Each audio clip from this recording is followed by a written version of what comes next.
سلامونه او درنښت.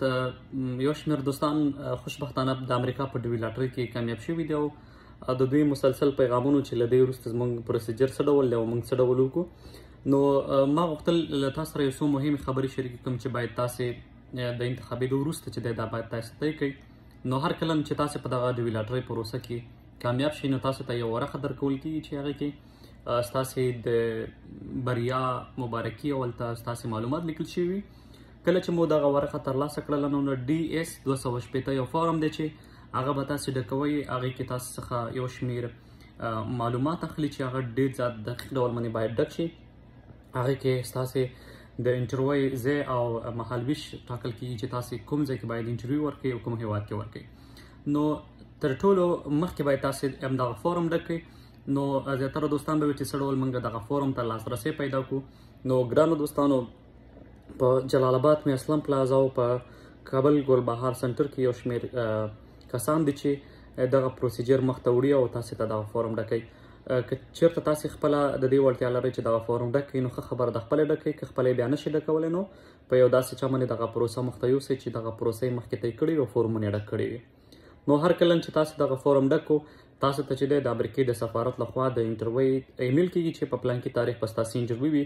ستاسې چې کوم میډیکل ټسټونه دي هغه کېږي. د میډیکل ټسټونه باید داسې یو ډاکټر سره وشي چې د امریکې سفارت لخوا تاسې ته ویل شوي وي یا تاسې ته درکړل شوي وي چې پلانکي هسپتال کې تاسې ثبت نام شوی دی او تاسې لاړ شئ هلته چې دی خپل ټسټونه وکړئ. هر کله چې ستاسې ټسټونه وشو، د هغې نتیجه ډایرکټ سفارت ته په آنلاین باندې ځي او تاسو ته هم یو کاپي درکول کېږي. بیا انټرویو په وخت کې هغه ستاسې چک کېږي. هر کله چې ستاسې انټرویو وشوله، تاسې ته ویزه درکړل شوله، د دې ویزې تر څنګ تاسو ته یو پیکیج هم درکول کېږي، یو داسې یو بنډل درکوي تر څو تاسې د امریکې ته په رارسېدو سره سم هغه په ایرپورټ کې ښکاره کوي او هغوی بیا دغه پیکټ سري کوي او تاسې ته د امریکې ته د تګ د داخلي اجازه درکوي. نو هر کله چې تاسې دلته راورسېدئ، دلته نو بیا ستاسې یو شمېر فیسونه دي چې هغه هم باید تاسې د خپل د ګرین کارډ لپاره طی کړئ. نو چې کله راورسېږئ 3 میاشتې لا 4 میاشتو پورې ستاسې ګرین کارډ چې دی پروسس کېږي. نو ما غوښتل چې دغه یو څه لومړني معلومات دي له تاسو سره مې شریک کړل.